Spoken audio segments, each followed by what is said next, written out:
એકના ડબલ કરવાની લાલચ, વિધિના નામે ખેલાયેલો અંધશ્રદ્ધાનો ખેલ અને પછી સર્જાયો મોતનો મલાજો। બનાસકાંઠામાં એક બુવાજીએ મહિલાના 17 લાખ લૂંટ્યા તો મહિલાએ ફાંસો ખાવાની તૈયારી કરી લીધી, પણ પછી જે થયું તે કોઈ ફિલ્મ પ્લોટથી ઓછું નથી। જુઓ તેરા તુજકો અર્પણનો આ સનસનીખેજ રિપોર્ટ।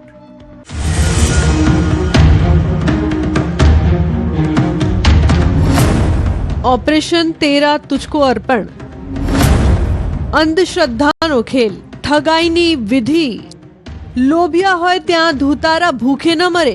आ कहेवत बनासकांठाना ડીસામાં અક્ષરશ સાચી ઠરી છે। એક માટલી, થોડા દાગીના અને એકના ડબલ કરી આપવાની માયાજાળ। શ્રદ્ધાના નામે અંધશ્રદ્ધાનો એવો ખેલ ખેલાયો કે પીડિત મહિલાએ મોતને વહાલું કરવાની નોબત આવી ગઈ। લૂંટાઈ ગયેલી મૂડી અને તૂટી ગયેલા વિશ્વાસ વચ્ચે જ્યારે જિંદગી હારી રહી હતી ત્યારે એન્ટ્રી થઈ ડીસા પોલીસની। 17.50 લાખના દાગીના અને રોકડ રકમ એક ઝાટકે સાફ થઈ ગઈ। ઠગ ટોળકી વિધિના નામે સર્વસ્વ લૂંટીને ફરાર થઈ ગઈ હતી। હતાશામાં ડૂબેલી મહિલાએ મોતનો રસ્તો પકડ્યો, પણ 112 નંબરની એક કોલે કુદરતનો કરિશ્મા કરી દીધો।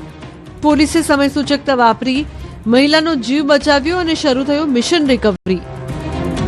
પૂછપરછ કરવામાં આવી ત્યારે ખબર પડી કે તેઓ સાથે એકના ડબલ પૈસા કરવાની વિધિ કરવામાં આવેલ હતી અને તેમાંથી રોકડ રકમ, મોબાઈલ, સોના ચાંદીના દાગીના તે મળીને કુલ લગભગ 27,50,000 જેટલો અમાઉન્ટનો મુદ્દામાલ લઈને એક ઇસમ ગયો હતો।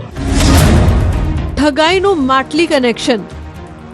તપાસનો દોર લંબાયો છેક રાજસ્થાનના સિરોહી સુધી। પોલીસને જાણવા મળ્યું કે ઠગ ટોળકીએ ભોળા લોકોને વિશ્વાસમાં લેવા માટે અંધશ્રદ્ધાનો સહારો લીધો હતો। માટલીમાં દાગીના મુકાવી વિધિના નામે હાથ સફાઈ કરી ઠગબાજો ગાયબ થઈ ગયા હતા। જે પૈસા એક મટકીમાં નાખીને તે પછી વિધિ કરવામાં આવશે અને પછી આ ડબલ થશે, આ પ્રમાણે વિશ્વાસ તેઓને આપવામાં આવ્યો હતો। તાત્કાલિક આ બાબતની કાયદેસર કાર્યવાહી કરવામાં આવી, તેના ઉપરથી તપાસ શરૂ કરવામાં આવી। ખાખીનો કડક પ્રહાર, 27 લાખનો મુદ્દામાલ રિકવર। ડીસા પોલીસે રાજસ્થાનના રેવદરમાં ધામા નાખ્યા। ટેકનિકલ સર્વેલન્સ અને બાતમીદારોની જાળ બિછાવી આરોપીને દબોચી લીધો। માત્ર 17 લાખ નહીં પણ કુલ 27 લાખથી વધુની કિંમતના દાગીના અને રોકડ રિકવર કરીને પોલીસે ગુનેગારોના ગુરુને તોડી નાખ્યો। બંને વ્યક્તિ હતા તેઓને અને તેઓએ બાકી પણ તેઓના જે સગા સંબંધી હતા તેઓ પાસે આ જ વિધિ માટે લેવામાં આવ્યો હતો। તેઓને આ તેરા તુજકો અર્પણ અંતર્ગત આ 14 બુટી, રોકડ રકમ 1,75,000, સોનાની બાકી અને ચાંદીના બાકી દાગીના અને મોબાઈલ આ પાછળ આપવામાં આવ્યો છે। તેરા તુજકો અર્પણ આ માત્ર એક કાર્યક્રમ નથી પણ પોલીસ પરના વિશ્વાસનું પુનઃસ્થાપન છે। જ્યારે એસપી પ્રસાદ સુબેએ પીડિત મહિલાઓને તેમના પરસેવાની કમાણી પરત કરી ત્યારે તેમની આંખોમાં હર્ષના આંસુ હતા। આ કિસ્સો લાલચુઓ માટે ચેતવણી છે અને અંધશ્રદ્ધામાં રાજતા લોકો માટે લાલ બત્તી। ભોગ બનનાર હતા આ બંને હતા, તેના સાથે બીજા પણ 4-5 ભોગ બનનાર છે જેના પાસેથી તેઓ દ્વારા આ સોનાની બુટી વગેરે લેવામાં આવી હતી, તેઓને આ પાછળ આપવામાં આવી છે। આના જે આરોપી છે તેમાં એકનું નામ અત્યારે અમારા સામે આવે છે।